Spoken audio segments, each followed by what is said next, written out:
میں اکثر یہ بات سمجھایا کرتا ہوں، یہ عجیب مخلوق ہے. اب غیر مقلد ہوگا، بیشتی زیور اٹھایا ہوا ہے اور پھر رہا ہے. اچھا بھائی، اس سے اگر پوچھو کہ تو کہاں گیا تھا، تو جی میں غیر مقلدین کی فلاں جماعت کے ساتھ ٹریننگ کے ساتھ گیا تھا، ٹریننگ کے لیے گیا تھا.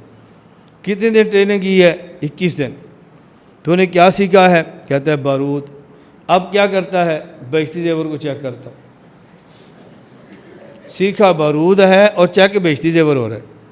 اچھا بیشتی زیور میں مسئلہ کون سا ہے؟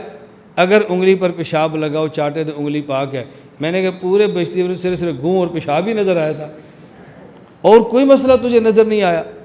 بھائی کام کیا گیا، سیکھا گیا ہے اور چیک کیا ہو رہا ہے. اور جب چیک کرنا ہی تھا تو بیشتی زیور میں ایک ہی مسئلہ تجھے نظر آیا. میں لاہور میں تھا تو ایک آدمی بیشتی زیور لے کر آیا اور فضائل اعمال لے کر آیا. کہ جی ہمیں کچھ بیشتی زیور پر سوال آتے ہیں، کچھ فضائل اعمال پر ہیں. میں نے کہا چلو بیشتی زیور بھی نکال لو، فضائل اعمال بھی نکال لو. پہلے بیشتی زیور نکال لو. بیشتی زیور نکالا. مجھے اب یاد نہیں مسئلہ کون سا تھا. بہرحال جب اس نے بیشتی زیور نکالا نا تو اس نے کون سا صفحہ تھا مجھے یاد نہیں، 10 تھا یا 50 تھا یا 20 تھا، وہ صفحہ نکالا. میں نے اس سے پوچھا کہ بیشتی زیور یہاں سے شروع ہوتا ہے؟ مجھے کہتا ہے نہیں. میں نے کہا جہاں سے شروع ہوتا ہے وہ مسئلہ نکالو نا. شروع سے نکالا. تو میں نے کہا تجھے اس مسئلے پر اختلاف ہے تو مجھے یہ لکھ دے کہ اس سے پہلے جو بیشتی زیور کے مسائل ہیں وہ سارے قرآن حدیث کے مطابق ہیں، مجھے اس پر سوال ہے. لکھو. کیوں لکھوں؟ تو میں نے کہا پھر اس پر سوال کیا، پہلے 10 پر کیوں نہیں کیا؟ بات سمجھ آ رہی؟ بھائی اگر بیشتی زیور تو میں سوال پیدا ہو صفحہ نمبر 100 پر، تو جو پہلے 99 صفحے میں مسائل موجود ہیں ان سب سے تمہیں اتفاق ہے؟ نہیں. تو پھر پہلے مسئلے سے شروع کرو نا. اب ایسا کرتے ہیں بیشتی زیور رکھ لیتے ہیں اور پہلے مسئلے سے شروع کرتے ہیں. تو نے مجھے بتانا ہے کہ یہ مسئلہ ٹھیک ہے کیونکہ اس پر یہ آیت موجود ہے، یہ مسئلہ ٹھیک ہے کیونکہ اس پر یہ حدیث موجود ہے، یہ مسئلہ ٹھیک نہیں ہے کیونکہ اس پر آیت اور حدیث موجود نہیں ہے. پڑھو بسم اللہ. اب فوراً خاموش ہو جائیں گے. آپ تھوڑی سی نا ترتیب ایسی بنایا کرو کہ ان کو بھی احساس ہو کہ ہمارے پلے کچھ نہیں ہے. وہ ترتیب ایسی بناتے ہیں کہ جیسے یہ پتہ چل رہا ہے کہ تمہارے پلے کچھ نہیں ہے. ترتیب ایسی بناؤ تھوڑی سی بس، پھر وہ آپ سے گفتگو کرنے کے لیے کبھی بھی تیار نہیں ہوں گے. ہمارے ہاں عموماً لوگ اس بات پر زور دیتے ہیں گفتگو ہونی چاہیے، اور میں پورے زور دیتا ہوں گفتگو نہیں ہونی چاہیے. دیکھو ایک مال غنیمت ہے اور ایک مال فے ہے. میدان جنگ میں آپ جنگ بھی لڑیں، 10 بندے آپ کے شہید ہو جائیں، 10 کسی اور کے مر جائیں، پھر آپ کو مال ملے، مال غنیمت. اور آپ میدان جنگ میں جائیں، لڑائی بھی نہ ہو، بندے بھی نہ مرے، مال مل جائے، مال فے. تو بہتر کیا، مال غنیمت یا مال فے؟ میں پوری ترتیب بنا رہا ہوں کہ ہمارا مسلک پھیلے کیسے، لوگ اس کو قبول کیسے کریں، اور رد فرقے باطلہ دلائل سے کیسے ہو. اور لوگ ترتیب پوری بنا رہے ہیں کہ لڑائی کیسے ہو، مناظرہ کیسے ہو، جھگڑا کیسے ہو. اب تو اللہ پاک کا شکر ہے میری جان چھوٹ گئی ہے، ورنہ شروع میں بہت لوگ فون کرتے تھے استاد جی کو نیا مناظرہ. میں نے کہا یہ مناظرہ ہے یا کرکٹ میچ ہے جو ہر اتوار کو ہونا ہے؟ کوئی استاد جی نیا مناظرہ، کوئی استاد جی نیا مناظرہ. یار کیا تم نے کوٹی لگا رکھی ہے جو ہر روز ہونی ہے؟ بھئی ہماری خواہش ہے کہ کام ہونا چاہیے، لوگوں کی خواہش ہے کہ مناظرے ہونے چاہیے. میں بار بار آپ کی خدمت میں عرض کرتا ہوں کہ مناظرے کی ترتیب پہ عقیدے کا کام نہ کرو، دعوت کے طرز پر عقیدے کا کام کرو. ایک تو مناظرانہ طرز میں مشکلات بہت ہیں، حکومتی مشکلات بھی ہیں، عوامی مشکلات بھی ہیں. اور میں کیا آپ کی خدمت میں عرض کروں، مناظرہ ہمارے اکابر نے فرمایا، اکابر فرماتے تھے، لیکن موجودہ دور میں ہمارے بڑوں میں سے ہر بڑا یہ کہہ رہا ہے مناظرے سے بچو، مناظرے سے بچو. جب آپ نے شروع کیا تو سب آپ کے مخالف ہوں گے، آپ کی پشت پر کوئی کھڑا نہیں ہوگا. اور جب عقائد کو دعوت کی طرز پر کرو گے تو پھر کچھ اشکالات ہوں گے، اور ایک وقت کے ساتھ اشکالات ختم ہو جائیں گے انشاءاللہ. ٹنڈو الیار سندھ میں، وہاں دارالعلوم میں میرا کورس تھا 4 گھنٹے کا. ختم ہوا، میں دفتر گیا تو مولانا خورشید احمد صاحب رائیوڈ والے تشریف لائے، کیونکہ ان کا گھر ٹنڈو الیار میں. مجھے فرمان لگے، میں آیا تھا گھر، پتہ چلا کہ آپ کا سبق ہو رہا ہے، تو میں نے یہ سوچا کہ آپ کے سبق میں جا کر بیٹھتے ہیں. یہاں آئے تو پتہ چلا سبق ختم ہو گیا. ہم وہاں دفتر میں بیٹھ گئے، دسترخوان لگ گیا اور پھل یا چائے جو بھی تھے اس میں مشغول ہو گئے۔ مولانا کے ساتھ ایک مولوی صاحب تھے، مجھے وہ فرمانے لگے کہ مولانا حضرت امام اعظم ابو حنیفہ رحمۃ اللہ علیہ نے اپنے بیٹے حماد کو منع فرمایا مناظروں سے، فرمایا مناظرے نہ کرنا، اور آپ حنفیت کے ترجمان ہو پھر بھی مناظرے کرتے ہو، تو جو امام نے منع کیا تم باز کیوں نہیں آتے؟ میں نے کہا میں نے کبھی مناظرہ کیا ہے تو مجھے آپ دکھا دو، میں نے کبھی مناظرہ نہیں کیا۔ مجھے کہا جب آپ مناظرہ نہیں کرتے تو آپ کو مناظر اسلام کیوں کہتے ہیں؟ میں نے کہا غلط کہتے ہیں۔ تو یہ سوال مجھ پر ہے یا ان پر ہے جو کہتے ہیں؟ سوال ان پر ہے اور کرنا مجھ سے ہے۔ بھئی مجھ سے میرا سوال کرو نا، مجھ سے لوگوں کا سوال کیوں کرتے ہو؟ یاد ہے میں نے آپ کو پہلے بات سمجھائی تھی نا، اور جی فلاں جماعت نے آپ کا بائیکاٹ کی، تو مولانا صاحب کیوں کیا ہے؟ میں نے کہا میں نے کیا یا انہوں نے کیا ہے؟ کہا جی انہوں نے۔ میں نے کہا ان سے پوچھو نا کیوں کیا ہے، بائیکاٹ وہ کرتے ہیں، سوال مجھ سے پوچھتے ہو۔ اور جی فلاں بندے نے آپ کے خلاف ایسی بات لکھی ہے تو کیوں لکھی ہے؟ میں نے کہا میں نے ان کے خلاف لکھی ہے، کہا نہیں۔ تو میں نے کہا لکھی انہوں نے، سوال مجھ سے کرتے ہو۔ عجیب ترتیب کتنی عجیب ہے۔ میں نے کہا مناظر اسلام وہ لکھتے ہیں اور پوچھتے مجھ سے جی کیوں لکھتے ہیں؟ کبھی میں نے لکھا ہو تو پھر کہو۔ خیر جب ان کو میں نے کہا بھی غلط پروپیگنڈا ہے، میں مناظرے نہیں کرتا، میں دعوت کی طرز پہ کام کرتا ہوں۔ پھر اگلی بات میں نے کہا سمجھ لیں، امام ابو حنیفہ رحمۃ اللہ علیہ نے اپنے بیٹے حماد کو فرمایا مناظرے نہ کرنا۔ امام ابو حنیفہ خود کرتے تھے یا نہیں؟ مجھے کہتے ہیں کرتے تھے۔ تو میں نے کہا جب خود کرتے تھے بیٹے کو منع کیوں کیا؟ بیٹے کو منع کیا تو خود کیوں کرتے تھے؟ وہ چپ ہو گیا۔ نہ چپ نہیں ہوا، مجھ نے فرمایا ان نے اپنے بیٹے سے فرمایا تھا ہم مناظرہ اللہ کے لیے کرتے ہیں اور مجھے خدشہ کہ تم اپنی ذات کے لیے کرو گے، اس لیے منع کیا۔ میں نے کہا آپ کی پوری بات سے پتہ چلا کہ امام صاحب نے مناظرہ سے منع نہیں کیا، ہاں اپنی ذات کے لیے مناظرے سے منع کیا۔ میرے بارے میں آپ کو کیا اشکال ہے کہ میں اللہ کے لیے کرتا ہوں یا اپنی ذات کے لیے کرتا ہوں؟ یہ تو آپ بہتر بتا سکتے ہیں۔ تو میں نے کہا پھر آپ نے اعتراض کیسے کر دیا؟ بھئی اپنی ذات کے لیے مناظرہ کرنا گناہ ہے تو اپنی ذات کے لیے جہاد کرنا بھی گناہ ہے، اپنی ذات کے لیے تبلیغ کرنا بھی گناہ ہے، اپنی شہرت کے لیے تدریس کرنا بھی گناہ ہے، اپنی شہرت کے لیے سخاوت کرنا بھی گناہ ہے۔ اس کا تعلق صرف مناظرے سے کیوں آپ نے جوڑ دیا؟ خیر وہ تو خاموش ہو گئے۔ پھر میں نے ان کو بات سمجھائی بھی ہماری ترتیب کیا ہے۔ وہ انشاءاللہ میں نے کہا مغرب کے بعد آج یہ کل جب میرا بیان طے ہوا تو میں بتاؤں گا آپ کو ہماری ترتیب کیا ہے اور کام کیسے کرنا چاہیے۔ اللہ میں بات سمجھنے کی توفیق عطا فرمائے۔ چلیں بھی ہے وقت۔ اصول کرخی میں ایک عبارت ہے جو ہمارے خلاف پیش ہوتی ہے، وہ عبارت کیا ہے؟ غیر مقلد کہتے ہیں اصول کرخی میں ہے ان کل آیت تخالف اصحابنا فانھا تحمل علی النص۔ کہ دیکھو حنفی عجیب ہے، کہتے ہیں اگر کوئی آیت یا کوئی حدیث ہمارے امام کے مسئلہ کے خلاف آ جائے تو آیت منسوخ ہوگی، مسئلہ ٹھیک ہوگا۔ آیت کو نہیں ماننا، مسئلے کو ماننا ہے۔ حدیث میں کو نہیں ماننا بلکہ امام کے مسئلے کو ماننا ہے۔ تو یہ ہے تقلید جامد جسے شرک کہتے ہیں۔ ہم نے کہا اصول کرخی کی پوری عبارت سمجھیں، اس میں ہے ان کل آیت تخالف اصحابنا فإنھا تحمل علی النسخ او علی الترجیح والاولی ان تحمل علی التاویل من جہت التوفیق۔ کہ اگر آپ کے ساتھ مجتہد کا ایک مسئلہ پہنچے نا اور کوئی بندہ اس کے مقابلے میں آیت پیش کر دے اور یہ بتائے کہ دیکھو مجتہد کا مسئلہ یہ ہے اور آیت یہ ہے، تو یہ ذہن نشین رکھ لینا کہ یہ آیت جو ہمیں معلوم ہے یہ آیت مجتہد کو بھی معلوم تھی۔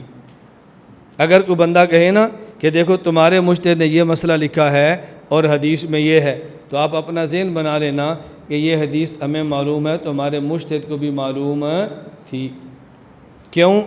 ہمارے پاس تو آیات اور ہمارے پاس تو احادیث بہت کم ہیں، ہمیں تو حدیث زیادہ نہیں آتی، اور پروپیگنڈا یہ کیا جاتا ہے کہ نہیں جی آج کے دور میں آپ نیٹ پر بیٹھیں اور یوں ایک بار کلک کریں تو 5 لاکھ حدیثیں سامنے آ جاتی ہیں، اور اس دور میں حدیثیں تھیں لیکن تھوڑی تھوڑی لوگوں کے پاس تھی، اتنی اکٹھی حدیثیں امام کے پاس موجود ہی نہیں تھی۔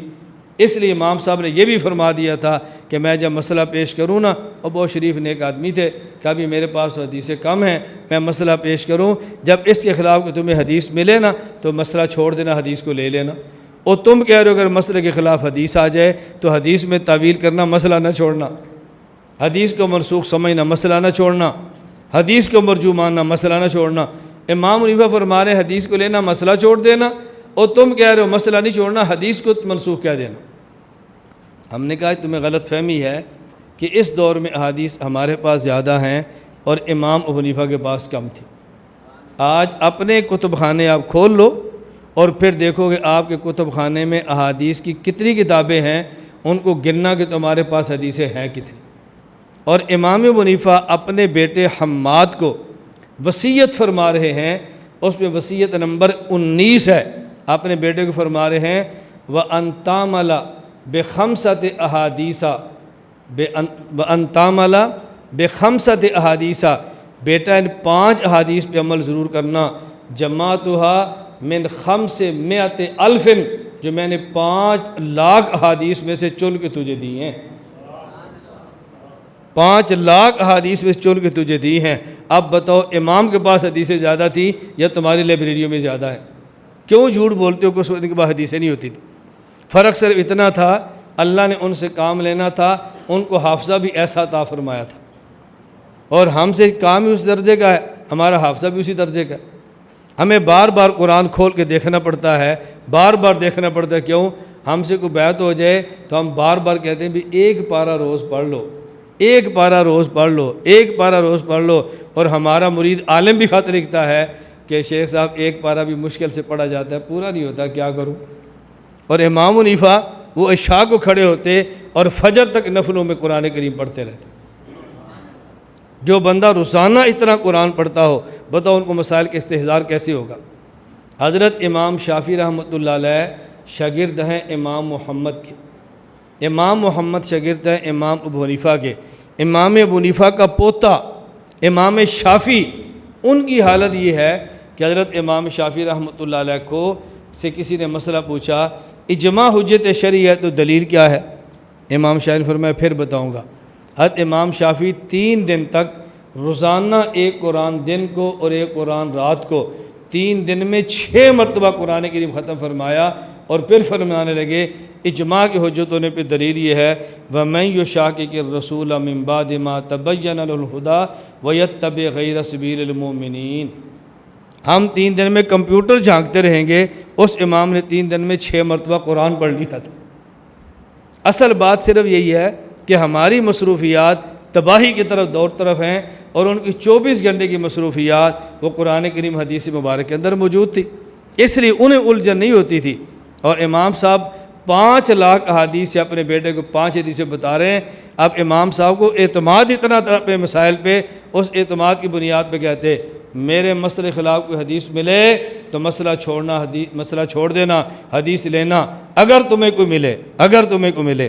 اس کا معنی کیا تھا کہ ان کو یقین تھا کہ میرے مسائل کے خلاف حدیث نہیں ہے۔ تو بات سمجھ آ رہی؟ جیسے مثال کے طور پہ میں کہتا ہوں بھی دیکھو میں آپ کی خدمت میں جس طرز پہ عقیدہ پیش کر رہا ہوں نا، کوئی اس طرح پیش کرتا ہو تو تم چھوڑ کے یہاں سے فوراً چلے جاؤ۔ اس کا معنی کہ مجھے پورا یقین ہے اس طرح 20 جگہوں پہ اور بھی ہوتا ہے، یہ معنی ہے اس کا۔ باپ کہتا ہے بیٹا جس طرح میں نے تیری تربیت کی ہے نا، تب تو جوان ہوگا تو پھر مجھے بتانا، اس طرح کوئی اور بھی کرتا ہے تو اس کے پاس چلا جانا۔ اس کا معنی کہ باپ کو پورا یقین ہے کہ میں تربیت ٹھیک نہیں کر رہا۔ یہ جو آپ کسی ڈاکٹر کے پاس جاؤ نا، وہ بھی کہتا ہے کہ دیکھو ہم پیسے تو لیتے ہیں لیکن علاج کرتے ہیں، ایسا بہتر کوئی علاج اتنے تھوڑے پیسوں میں کرے تو ہمیں بتانا، ہم بھی اپنا بیٹا وہاں بھیج دیں گے۔ اس کا معنی اس کو یقین ہے کہ میں علاج ٹھیک نہیں کرتا۔ بھائی بعض باتیں عرف کی ہوتی ہیں، ماحول کی۔ امام صاحب اس ماحول کے مطابق فرما رہے ہیں میں نے جو مسائل دیے ہیں یہ دلائل کی بنیاد پہ دیے ہیں، اگر میرے مسئلے کے خلاف کوئی حدیث ملے تو چھوڑ دینا مسئلہ، لے لینا حدیث کو۔ اس کا معنی ان کو پورا یقین تھا کہ میرے مسئلے کے خلاف حدیثیں ہیں؟ نہیں، ان کو پورا یقین تھا کہ میرے مسائل کے خلاف حدیث موجود نہیں ہے۔ کچھ عرف اور ماحول بھی ہوتا ہے، کچھ اس کو بھی اچھی طرح سمجھ لیا کرو۔ تو یہ اصول کرخی کی عبارت، اس کا معنی یہ ہے کہ ہمارے ائمہ، ہمارے امام صاحب کا جو مذہب ہے اس کے خلاف اگر کوئی آئے تو ہوگی نا، وہ یقیناً منسوخ ہوگی، لیکن ہمیں پتہ نہیں ہوگا، ہمارے امام کو پتہ ہوگا۔ ہمیں پتہ نہیں ہوگا، ہمارے امام کو پتہ ہوگا۔ میں مسئلہ بتاتا ہوں، ہم کہتے ہیں کہ شراب نجس ہے اور حرام ہے، شراب نجس ہے اور حرام ہے، یہ مسئلہ۔ اب کوئی بندہ آپ کے پاس قرآن لاتا ہے کہ یہ دیکھو امام ابو حنیفہ فرماتے ہیں شراب نجس اور حرام ہے، اور قرآن کریم میں ہے یسألونک عن الخمر والمیسر قل فیہما اسم کبیر ومنافع للناس۔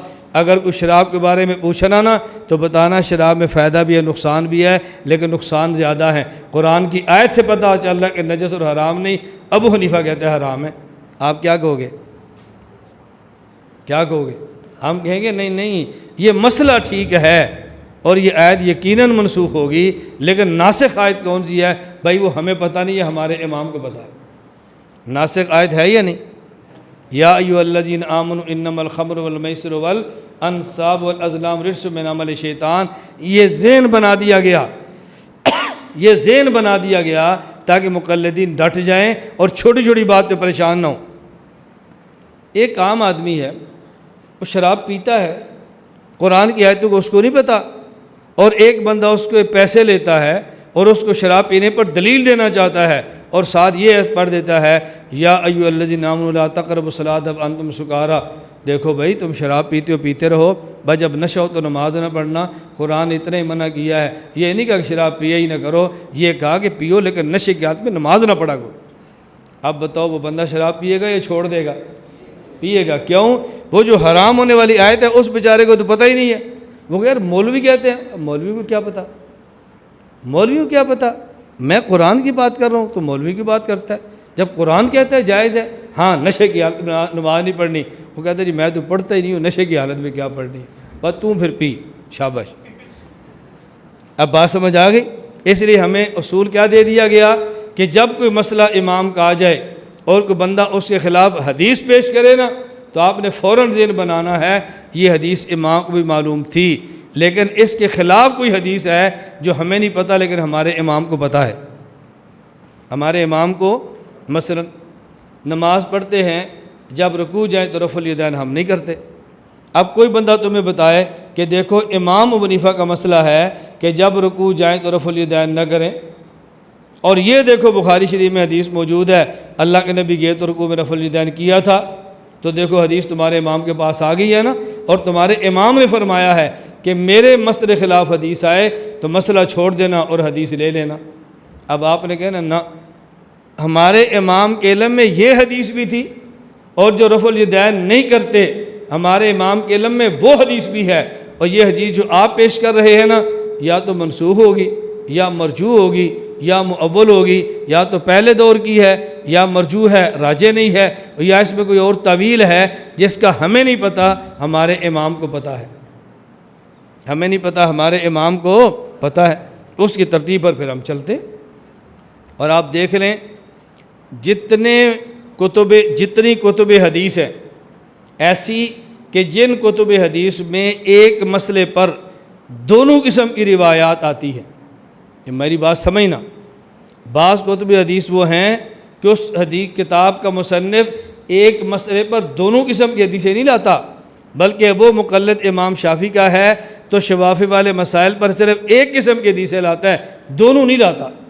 لیکن ایسا مصنف کہ جو ایک مسئلے پر دونوں قسم کی حدیثیں لاتا ہے تو عام طور پہ ایسا ہوتا ہے کہ جو حدیثیں پہلے دور کی ہیں ان کو پہلے لاتا ہے، اور جو حدیثیں بعد کے دور کی ہیں اس کو بعد میں لاتا ہے۔ اور امام نووی رحمۃ اللہ علیہ نے صحیح مسلم کی حاشیہ میں ضابطہ لکھا ہے، امام نووی رحمۃ اللہ نے ضابطہ لکھا ہے، فرمایا ان عادت مسلم وغیرہ من المحدثین، ان کی عادت یہ امام مسلم اور دیگر محدثین کی ان کی عادت مبارک یہ ہے کہ جو احادیث ان کے یہاں منسوخ ہوتی ہیں ان کو پہلے لاتے ہیں، ثم یعقبون بالناسخ، پھر جو حدیث ان کے یہاں ناسخ ہوتی ہے ان کو بعد میں لاتے ہیں۔ یہ محدثین کی عادت ہے۔ اب آپ دیکھ لو جو رفع اور ترک دونوں حدیثیں لائے ہیں وہ رفع الیدین کی پہلے لائے اور ترک کی بعد میں لائے ہیں۔ جو آمین بالجار صرف دونوں لائے ہیں، بالجار کی پہلے لاتے ہیں پھر بسر کی بعد میں لاتے ہیں۔ خیر یہ تو عنوانات پر بات چلتی ہے، میں اس طرح بھی کہہ رہا ہوں اس ضابطے کا معنی یاد رکھ لیں۔ قبلہ بیت المقدس ہے یا کعبہ ہے؟ بولتے جاؤ، قبلہ بیت المقدس ہے یا کعبہ ہے؟ اب کوئی بندہ کسی عوامی کو لے کر بیٹھ جائے کہ یہ دیکھو امام ابو حنیفہ فرماتے ہیں کہ قبلہ کعبہ ہے نماز میں، اور یہ دیکھو فلاں حدیث موجود ہے، اللہ کے نبی مدینہ منورہ میں نماز پڑھتے تھے تو منہ بیت المقدس کی طرف کرتے تھے۔ امام کرخی کہتے ہیں تم نے فوراً کہہ دینا ہے مسئلہ وہی ہے جو ہمارے امام نے لکھا ہے، یہ حدیث تو سنا رہا ہے نا، یا منسوخ ہوگی یا مرجوع ہوگی، اور کس حدیث کی وجہ سے وہ مسئلہ ہے وہ میرے علم میں نہیں ہے، میرے امام کے علم میں۔ اس میں غلط بات کون سی ہے؟ اس میں کون سی غلط بات فرمائی؟